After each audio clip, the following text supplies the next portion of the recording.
그러니까 우리가 선정하고 지혜를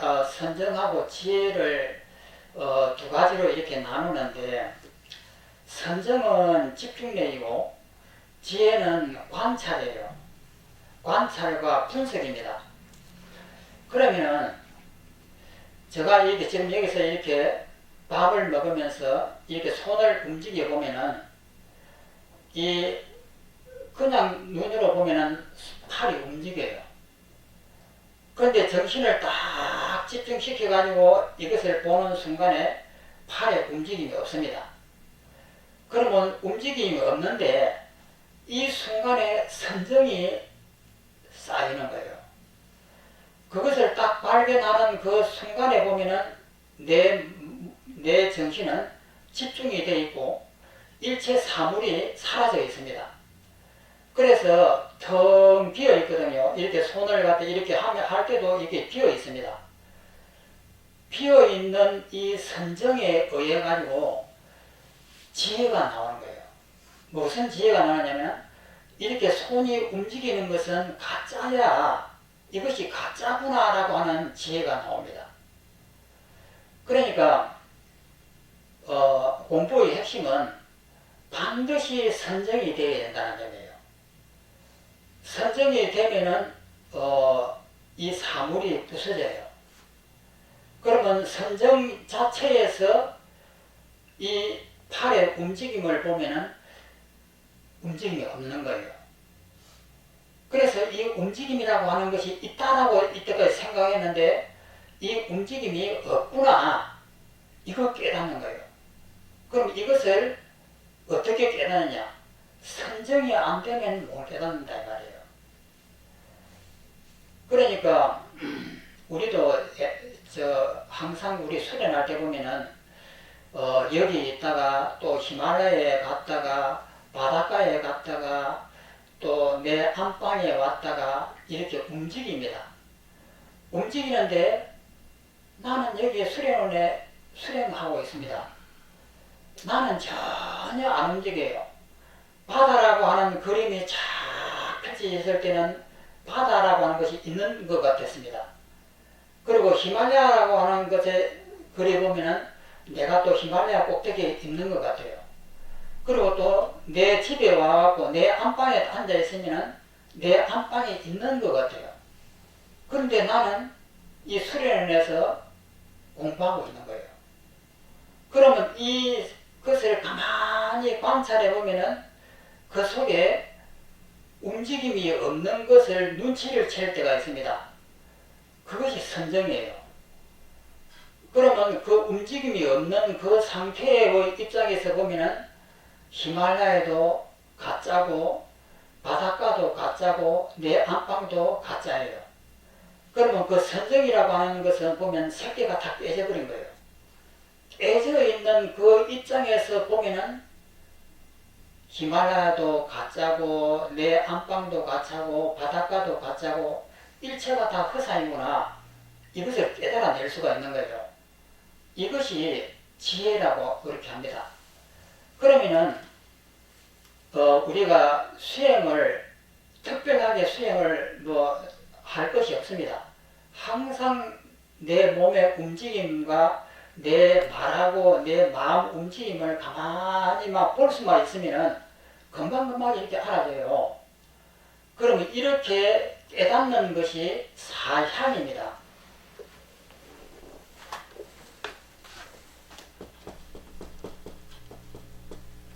그 더 높은 것이 사과입니다. 남, 정, 세제, 일법, 인이죠. 인, 세제, 일법. 세계에서 제일 높은 법. 그 다음에 사과는 수다원과 사다함과 아나함과 아라함과, 여기가 견성인데 여기서 난, 정, 인, 세제, 일법은 이렇게 비어있는 이 상태가 이것은 한 80% 이렇게 비어 있고, 이것은 한 60%, 이것은 한 40%, 이것은 한 20%가 이 비어 있는 거예요. 그러니까 이렇게 팔을 가만히 관찰해 보면은 이것이 팔이 완전히 사라졌을 때가 한 80%나 60%가 됩니다. 그러면은 여기에 오면 어떻게 되느냐면은 100%가 이 허공이 돼요. 내 몸도 사라지고 이 팔 자체도 사라지는 거예요. 그리고 무한대로 이 허공이 펼쳐집니다. 그러면 그러한 선정 상태에서 이 상태가 허상이라고 하는 것을 명확하게 발견하라는 거예요. 그랬을 때 이것을 수다왕거라 하고, 그 다음에 사다함, 안함, 아라나는 이것을 계속 해야 됩니다. 계속 그 상태를 사라지는 것을 경험을 하고 또 경험을 하고 이렇게 하면서 점차 확신을 가지는 거예요. 처음에 한번 가졌을 때도 허상이구나 라고 이렇게 알지만은 그 밑바닥에는 업이 그대로 남아있는 거예요. 그 남아있는 업이 또다시 부정을 하게 됩니다. 이것은 실제 있는 것이야 하고 자기가 또다시 자기가 봤던 것을 의심을 하게 되는 거예요. 그래서 이것이 완벽하게 되는 것을 아라한이라고 해서 부처라고 이렇게 하는 거예요. 그러면 우리가 지금 공부하고 있는 것은 난정인세제일법이라고 하는 요 속에 들어가 있습니다. 그래서 우리가 수행을 할 때도 이렇게 발을 이렇게 걸어간다든지 뭐 일을 할 때 이 손을 움직인다든지 이렇게 할 때도 밤새도록 이렇게 한번 해보십시오. 한 번, 두 번 이렇게 하고는 잘 안 돼요. 절도 밤새도록 절을 해보면 앉았다가 일어섰다가 앉았다가 일어섰다가 하는 이 반복을 계속 했을 때 이 자기 내면을 가만히 바라보면 움직임이 없습니다. 그럼 움직임이 없을 때의 그 상태를 보면 텅 하고 비어 있어요. 텅 하고 비어 있는데 이 비어 있는 이 상태가 20% 비어 있느냐, 80% 비어 있느냐, 100% 비어 있느냐에 따라서 사향이 되느냐, 사과가 되느냐 이 차이가 있는 거예요.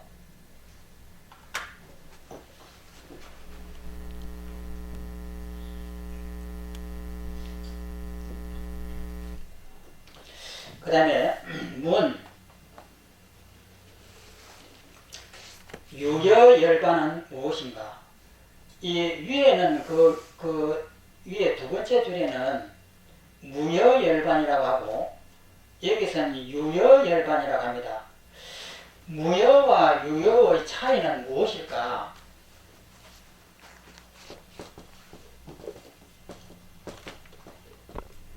이것은 찌꺼기입니다.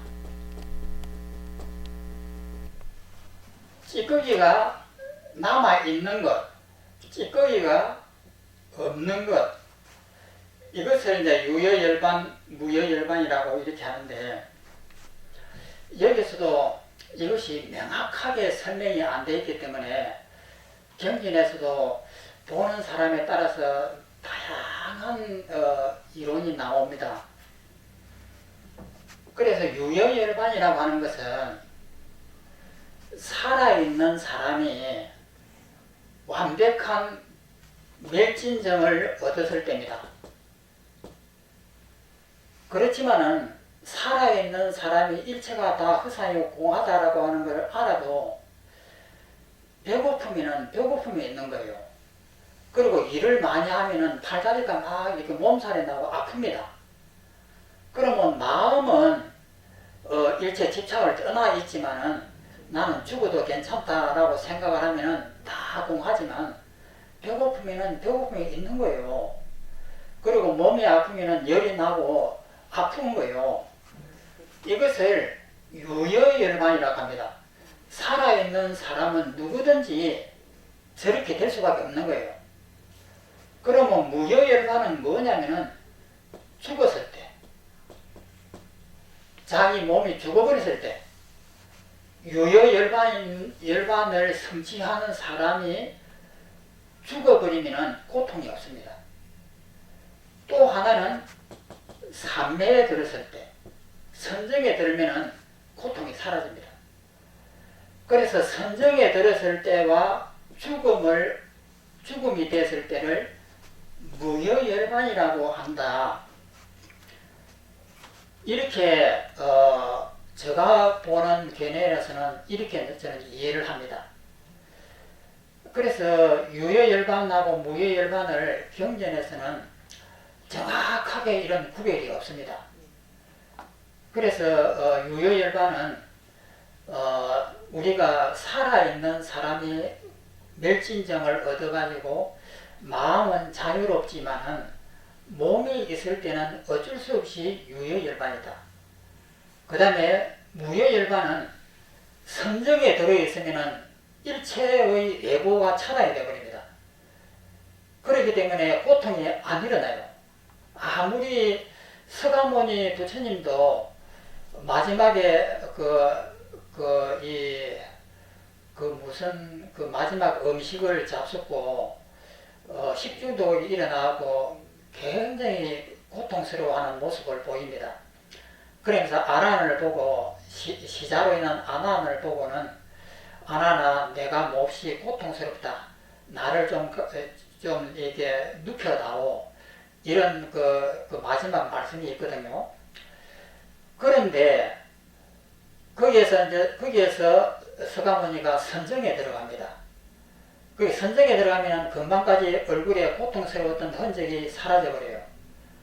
그래서 그 선정에 들어가서 1선정, 2선정, 3선정, 8선정 갔다가 또다시 내려왔다가 마지막에 돌아가실 때는 현실 세계로 돌아오세요. 돌아와가지고 돌아가시거든요. 그렇기 때문에 삼매에 들거나 죽었거나 했을 때를 무효열반이다. 그것도 중생이 그러면 무효열반이 안 되고 멸진정을 얻은 유효열반자가 이렇게 되는 겁니다.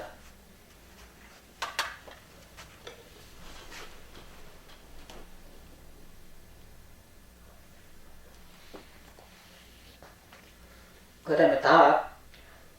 모든 번뇌와 업이 사라지기 때문에 마음이 해탈을 얻었다고 말한다. 이런 모든 번뇌의 업은 모두 망상분별에서 생긴 것이라서 그 실체가 없다. 모든 망상분별은 모두 희론에서 생긴 것이다. 제법의 실상인 필경공이라고 하는 것은 완벽한 공을 필경공이라 합니다. 필경이라고 하는 것은 끝이라는 뜻이거든요. 필경공을 터득하면 모든 희론이 사라지게 되는데 이것을 유효열반이라고 부른다. 그럼 이 필경공은 뭐냐면 무색계 선정이에요. 색계가 전부 다 부서져 버렸을 때에 완벽하게 이렇게 비어져 있는 이 상태에서 사물을 보는 겁니다. 그 밑에 모든 존재의 실상이란 이와 같다. 모든 부처님들께서는 일체를 아는 지혜로 중생을 관찰하시기에 갖가지 설하셨다. 그래서 자아가 있다고 설하기도 하고 부처님께서 오온이 있다라고 이렇게 설합니다. 자아가 있다라고 설하기도 하고 또 자아가 없다고 설하기도 한다. 금강경 같은 데는 보면은 자아가 없다고 이렇게 일체가 다 공하다고 이렇게 설하잖아요. 설한다. 마음이 아직 성숙되지 않는 사람은 열반할 준비가 안 되어 있고 죄를 두려워할 줄 모른다. 이런 사람을 위해 자아가 있다고 설한다. 나라고 하는 것이 있으니까 업을 잘 함부로 짓지 말아라. 이렇게 부처님께서 또 설하기도 하죠. 또 덕도한 사람의 경우는 제법이 공함을 알기에 거짓 이름으로 자아가 있다고 설하셨다. 이런 이유로 자아를 설하여도 허물이 없다. 이건 그저 대기설법이랍니다. 그 사람의 근기에 대해 가지고 근기에 맞춰서 이렇게 설하시는 거예요.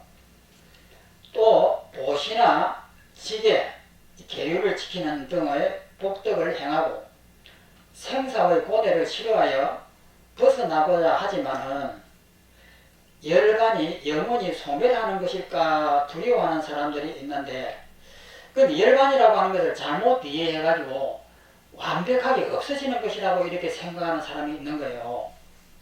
사람이 있는데 부처님께서는 이런 사람을 위해서 자아가 없다, 너 걱정하지 말아라, 자아라고 하는 것은 없는 것이야, 이렇게도 설하게 되었다 이 말이에요. 자아가 없다고 설해졌다. 모든 존재는 인연이 모인 것일 뿐이기 때문에 생겨날 때에는 공연이 생겨나고 소멸할 때는 공연이 소멸한다. 그러므로 자아가 없다고 설한 것이고 단지 거짓 이름으로 자아가 있다고 설할 뿐이다. 그러니까 경전에서는 자아가 있다라고 설할 때도 있고 자아가 없다라고 설할 때도 있습니다. 그것은 전부 다 근기를 맞춰가지고 이렇게 대기설법이라고 이렇게 하는 거예요. 또 덕도한 사람들은 자아가 없음을 알지만 단멸이라고 하는 것은 뭐냐면은 이 세상이 전부 다 허상이야, 헛것이야 이렇게 하면은 아 이제 더 이상 살 것도 없는 모양이구나, 뭐 인생이 전부 다 허상이라고 그러잖아, 이런 사람들을 단멸에 떨어졌다고 이렇게 합니다. 단멸에 떨어지지 않기 때문에 자아가 없다고 설하여도 허물이 없다. 그러니까 자아가 없다라고 해도 자기의 집착만 탁 놔버릴 뿐이지 그 단멸에 떨어지는 것이 아니에요. 집착만 놓아버리면 다시 이 세상을 다시 보는 것, 이것이 바로 자아입니다. 자아가 없다라고 하는 그 원래의 뜻입니다. 자아가 없다고 설해도 허물이 없다. 그러므로 앞의 개송에서 모든 부처님께서는 때로는 자아를 설하셨고 때로는 무아를 설하셨다.